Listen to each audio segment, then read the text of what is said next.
Bonjour et bienvenue à Pause Bible. Et nous continuons avec Abraham. Et nous allons le voir sous une autre lumière aujourd'hui. En guerre, il arrive. Et on est donc en Genèse chapitre 14. On lira le chapitre en entier, verset 1 au verset 24. Je lis de ma Bible seconde comme d'hab. On y va. Il y a beaucoup de noms. C'est un peu difficile comme lecture, mais ne vous en faites pas parce qu'on va résumer l'essentiel par la suite.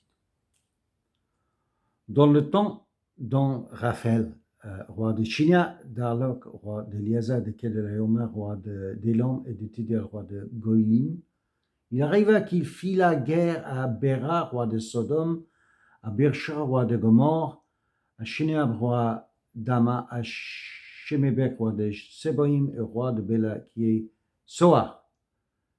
Ces derniers s'assemblèrent tous dans la vallée de Sidim, qui est la mer Salée. Donc, on a un groupe de rois. Le plus grand chef, nous verrons, c'est Kedalaomer.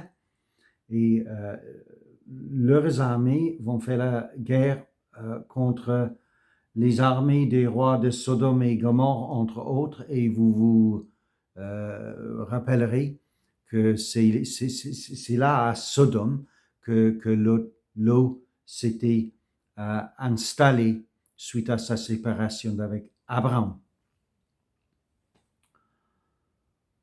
Bon, verset 4. Pendant 12 ans, ils avaient été soumis à Kedalaomer, les rois de Sodome, Gomorre et les autres rois de leur côté. Ils avaient été soumis à Kedalaomer. Et les rois qui étaient avec lui se mirent en... Non, et la 13e... Excusez-moi, verset 4, Kedalaomer. Et la 13e année, ils s'étaient révoltés. Assez. Ils ont eu assez. Sûrement, ceux qui en étant assujettis ou soumis à Kedalaomer, ils auraient eu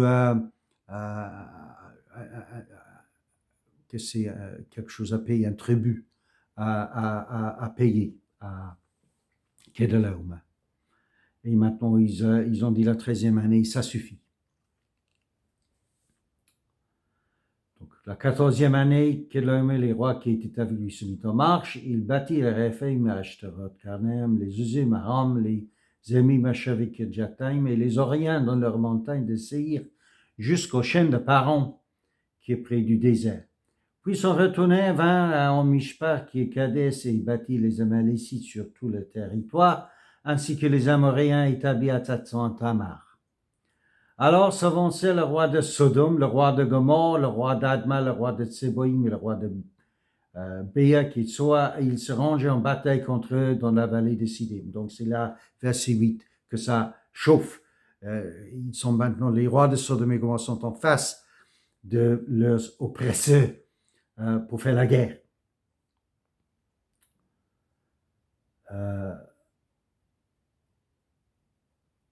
La vallée de Sidim était couverte depuis bitume, verset 10. Le roi de Sodome et celui de Gomorre prirent la fuite et ils tombèrent.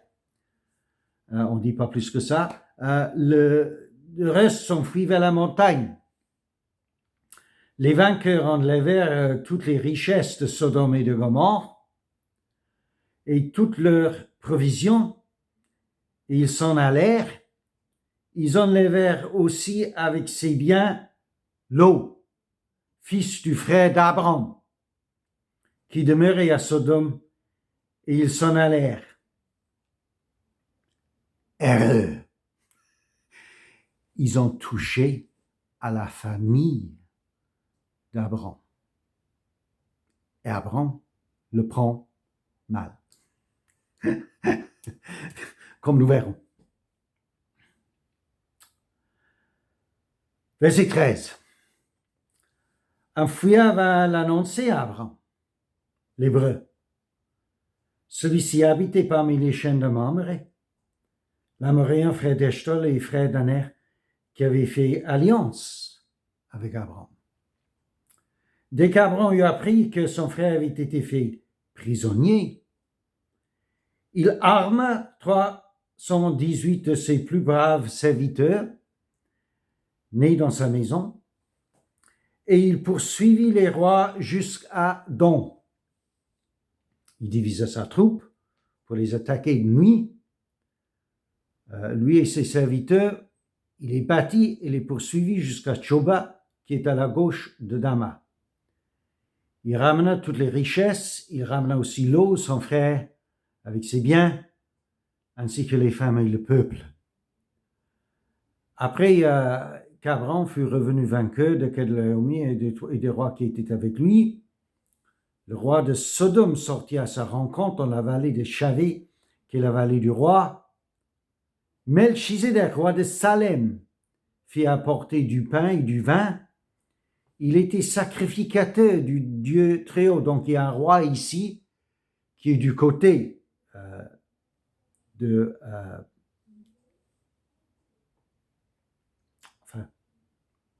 du côté des vainqueurs en tout cas, mais qui est aussi sacrificateur. C'est intéressant. Il était sacrificateur du Dieu très haut, verset 18. Il bénit Abraham. Et il dit, béni soit Abraham par le Dieu très haut, maître du ciel et de la terre. Béni soit le Dieu très haut qui a livré tes ennemis entre tes mains.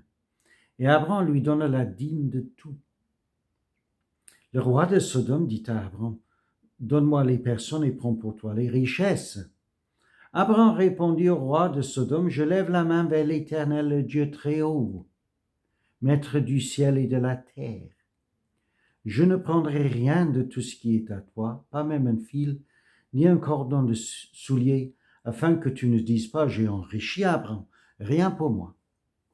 Seulement ce qu'ont mangé les jeunes gens, et la part des hommes qui ont marché avec moi, Aner, Eshkol et Mamré, et ils prendront leur part. Ce qui est du plus intéressant ici, c'est qu'on a l'impression que ce roi sacrificateur qui s'appelle Melchizedek, qui est roi de Salem, mais qui est aussi sacrificateur, il sort à la rencontre des vainqueurs et en premier, Abraham, et il apporte du vin et du pain. Donc, tout est très convivial. Ils sont à leur rencontre, ils vont manger, ils vont casser la croûte ensemble, boire un verre de vin. Mais il est là pour bénir Abraham, parce que vous aurez remarqué que quand Lot a été en danger, Abraham il n'a pas branché, il ne s'est pas branché. Il a répondu à ce besoin tout de suite. Enlever les gens, c'est pas bien, hein? Et prendre leurs biens, c'est pas bien non plus. Ces gens avaient été assujettis au peuple qui les a enlevés maintenant, et ils avaient dû payer un tribut à ce peuple-là pendant des années. Et maintenant, ça suffit. Et Abraham, mais ce qui pousse Abraham vers la bataille et vers la guerre, c'est parce que ça atteint à sa famille. Ça a touché à sa famille. Et ça, il ne va pas le supporter. Et il répond tout de suite à ce besoin en s'armant et en amenant des gens avec lui pour récupérer ce qui est à lui.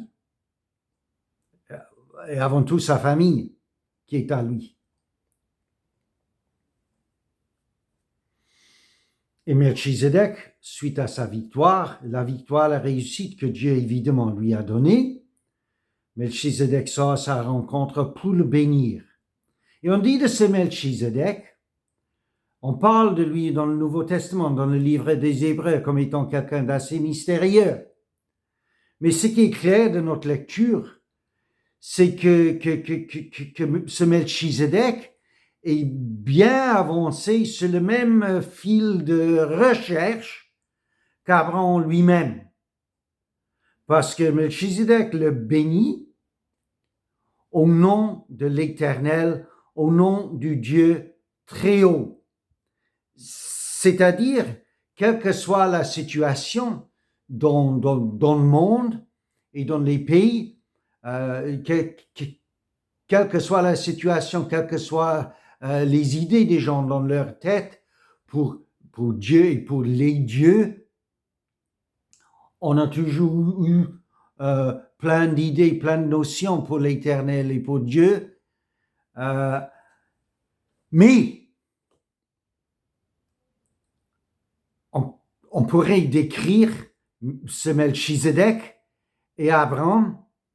Il y a une affinité entre eux et ils se reconnaissent, il est évident, comme des frères âmes, parce qu'ils se voient comme étant des gens qui recherchent et qui s'avancent vers l'Éternel, vers le Dieu très haut. Et il est pour cela, j'en suis certain, qu'Abraham est tout prêt à prendre un dixième, c'est ça ce que veut dire la dîme, un dixième de ses richesses, les richesses qu'il vient de récupérer, pour les présenter à ce sacrificateur dont il reconnaît bien évidemment l'autorité.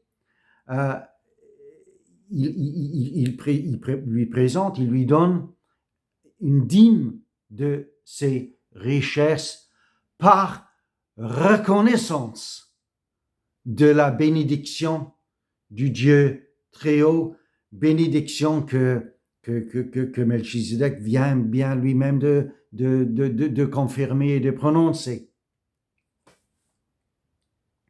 Ça, c'est intéressant.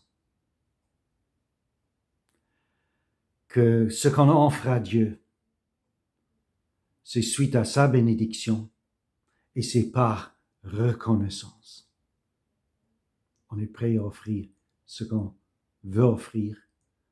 Ici, la dîme, et ça a été la pratique courante des Juifs et des chrétiens à travers les siècles, par reconnaissance. Il n'y a pas d'autre motif, il n'y a pas d'autre raison d'offrir à Dieu que par reconnaissance pour tout ce qu'il a fait. Par contre, le roi de Sodome, il a témoigné cet acte. Il a vu ce qu'Abraham vient de faire vis-à-vis auprès de Melchizedek. Et je ne sais pas s'il est, c'est ça qui le pousse à dire à Abraham, eh bien, moi, je prends les personnes maintenant et vous pouvez garder les richesses. Il dit, prends pour toi les richesses, c'est le verset 21. Mais Abraham, il dit non, il veut témoigner de la bonté et de la suffisance et la grandeur de l'Éternel, du Dieu très haut. Donc, il dit à Sodome, merci, mais je veux rien recevoir de votre part, je veux simplement que vous sachiez que c'est Dieu qui m'a béni et que c'est Dieu qui nous a accordé cette victoire.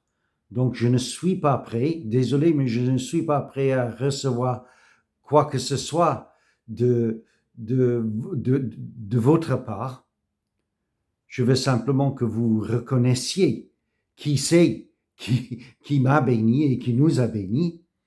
Et il est pour cela que je suis tout prêt à offrir au lieu de recevoir de vous. Je suis tout prêt à offrir à Dieu par reconnaissance de tout ce qu'il a fait pour moi et pour nous. Donc, encore, évidence de la grandeur d'Abraham, bien entendu, mais avant tout, comme Abraham lui-même il conviendrait, évidence plutôt de la grandeur et de la majesté de Dieu qui donne, qui a accordé cette grande victoire, et Dieu qui donne et qui accorde des victoires quand les causes sont justes. L'Éternel, le Dieu des armées. On l'appelle ailleurs, pareil dans la Bible. Je vous laisse avec ça en vous rappelant que la plus grande victoire est l'avènement de notre Seigneur Jésus-Christ dans ce monde et la victoire que lui a procurée, le don que Dieu nous a accordé par lui et ce qu'il nous invite à lui offrir par voie de notre adoration et notre louange en ce moment. Mais on fera, je promets rien, mais j'essaierai quand même de faire une petite pause avec vous la semaine prochaine et quelque chose pour Noël. Allez, au revoir.